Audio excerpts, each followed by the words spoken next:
Nah, Assalamualaikum warahmatullahi wabarakatuh. Baiklah, perkenalkan kami dari kelompok 3 yang beranggotakan pertama Larasati, kedua Taufik Sawalas, ketiga Rizky Kurnia, empat Rafki Skanda, yang kelima Razak Inzagi.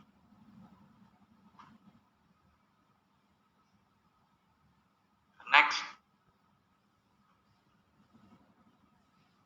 Yang akan mempresentasikan materi pertemuan 11 yang berjudul Dimensi Aurosal terhadap Penampilan Motorik dan Tipe-tipe Motivasi.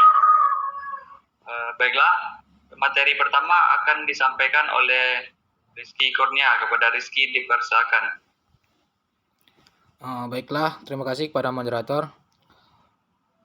Saya akan menyampaikan materi pertama, yaitu pengertian arousal. Arousal adalah suatu gejala yang menunjukkan adanya peningkatan aktivitas fisiologis dan psikologis dalam diri seseorang. Sejalan dengan pengertian arousal yang disampaikan oleh Robert dan Daniel di atas, dapat dijelaskan bahwa arousal merupakan suatu taraf kegairahan yang dapat digambarkan dalam sebuah garis kontinum. Yang berikutnya adalah tipe-tipe motivasi. Yang pertama adalah motivasi psikologi, terbagi menjadi 1. Setiap makhluk memiliki dorongan alam untuk berkembang.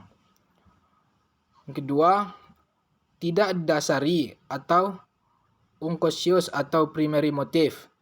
Dalam belajar merupakan dorongan instinktif mengembangkan diri. Motivasi ini merupakan dorongan. Yang ketiga yaitu spontan, sehingga menimbulkan minat yang spontan. Pengajaran hendaknya menggunakan yang spontan ini agar menjadi hal yang positif. Dorongan alam untuk berkembang. Di sekolah berwujud sebagai dorongan untuk belajar.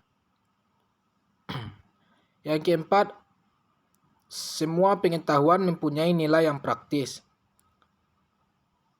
Dan yang kelima, pengetahuan dan kecakapan dapat membentuk kepribadian manusia dalam segi estetis dan intelektualistis.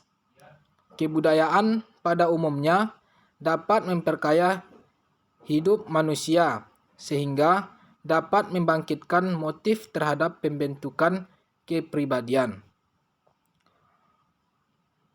Baiklah, ini itu yang dapat saya sampaikan. Saya kembalikan kepada moderator.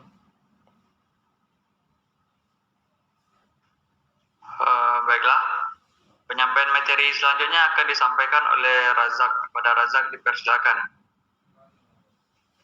Baik, saya akan melanjutkan materinya. D. Motivasi kesusilaan. Motivasi ini mendorong individu belajar supaya lebih baik secara susila. Motivasi ini merupakan kelanjutan dari motivasi pembentukan kepribadian. Sebab terbentuk kepribadian yang beraspek susila dalam pendidikan. Motivasi ini mendasari tindakan kita dalam mencapai tujuan, yaitu manusia dewasa susila. Manusia dewasa susila adalah manusia yang bertanggung jawab semua tindakan terhadap manusia lain dan juga terhadap Tuhan. Motivasi sosial. Sebagai makhluk sosial, dituntut mempelajari segala sesuatu yang layak dikerjakan dalam hidup, pergaulan dan interaksi dengan orang lain. Individu hendaknya belajar memperhatikan kepentingan orang lain agar dengan demikian dapat bekerja sama dengan orang lain. Kepentingan umum lebih ditinggikan daripada kepentingan pribadi. F. Motivasi ketuhanan. Motivasi ini mendorong individu untuk belajar supaya mengabdi kepada Syah 1995 sampai 136. Sebagai motivasi ke dalam dua tipe, yaitu motivasi intrinsik dan motivasi extrinsik. Next.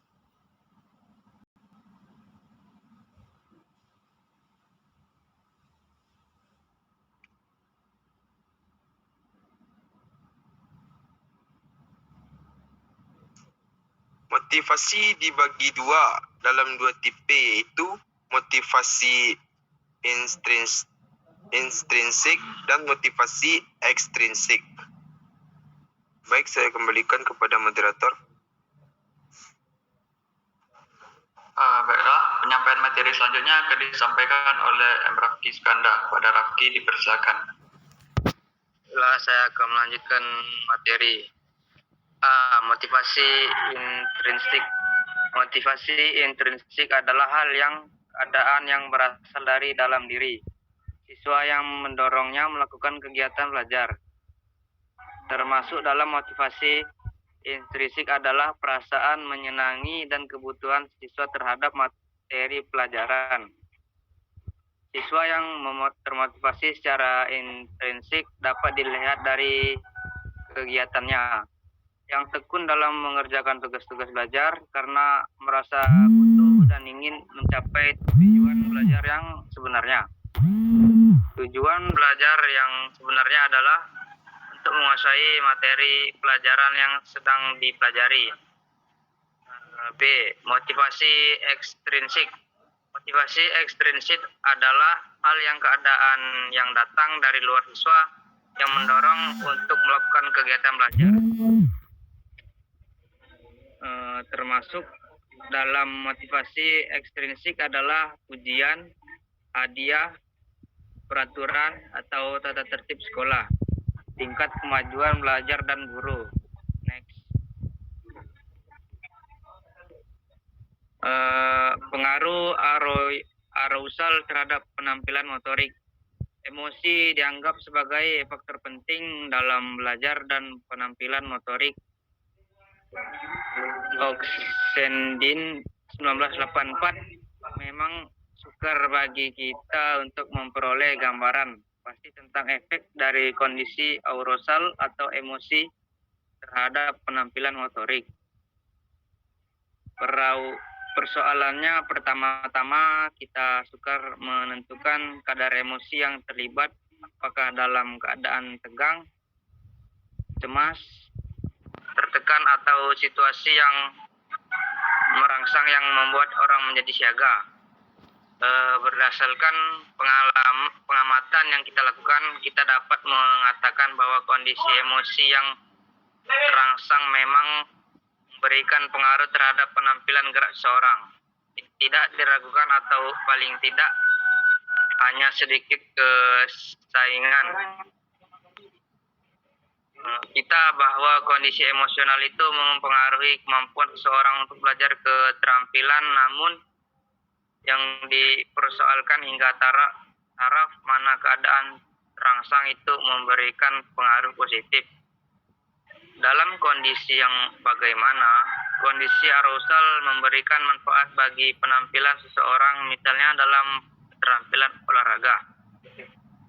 Dalam lingkup pembahasan tentang pengaruh kondisi arousal terhadap penampilan gerak, teori yang sering dipakai sebagai rujukan adalah 1. Hukum Yerkes-Dodson, 2. Hipotesis U terbalik, dan 3. Teori drive, hukum Yerkes-Dodson. Seperti dijelaskan oleh Eysenck 1963, dikembangkan pada permulaan abad 20 oleh Robert M.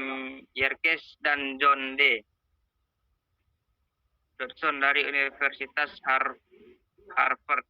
Menurut hukum tersebut, tugas-tugas yang dikomplek akan dilakukan dengan baik apabila drive rendah, sedangkan tugas yang sederhana akan dapat dilakukan dengan baik apabila drive tinggi. Karena itu, hukum itu mengungkapkan bahwa drive yang terlampau tinggi atau terlampau rendah memberikan efek negatif terhadap penampilan seseorang. Baiklah, saya kembalikan ke moderator.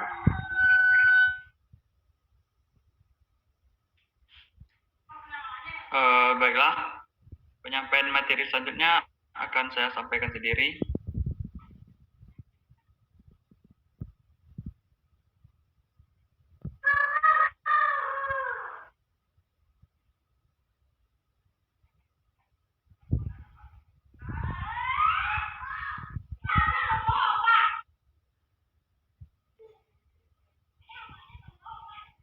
Hipotesis U, terbalik yang dikemukakan oleh Hodgkinson 1940, memperoleh pengakuan yang luas. Hipotesis ini menyatakan tatkala tingkat arousal seseorang naik dalam keadaan diam ke keadaan siaga, maka penampilan gerakan meningkat. Namun peningkatan terus-menerus suatu tingkatan kesiagaan hingga amat tegang akan menyebabkan penampilan gerak akan menurun. Jadi ada semacam ukuran tengah-tengah dari tingkat kesiagaan agar tercapai penampilan gerak yang ideal. Fakta-fakta empirik dalam landasan logika memang mendukung kebenaran teori tersebut. Sesuai dengan tujuan pengembangan ilmu keolahragaan, penting bagi kita untuk menghimpun generalisasi tentang hubungan antara tingkat arousal dengan penampilan gerak. Oxenden 1984 mengajukan beberapa generalisasi berdasarkan sintesis dari laporan penelitian dan observasi empirik sebagai berikut. Pertama, suatu tingkat arousal yang tinggi dibutuhkan bagi penampilan yang optimal dalam aktivitas motorik yang kasar, yang melibatkan faktor kekuatan, daya tahan, dan kecepatan.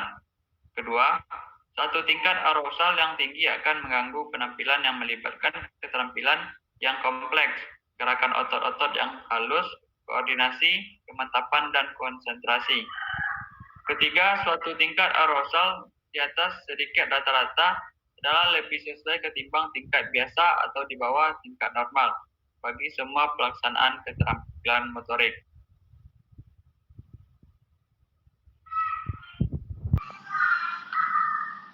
Baiklah, mungkin hanya sampai di situ penyampaian materi dari kelompok kami. Banyak dan lebihnya kami mohon maaf. Kami tutup dengan wassalamualaikum warahmatullahi wabarakatuh.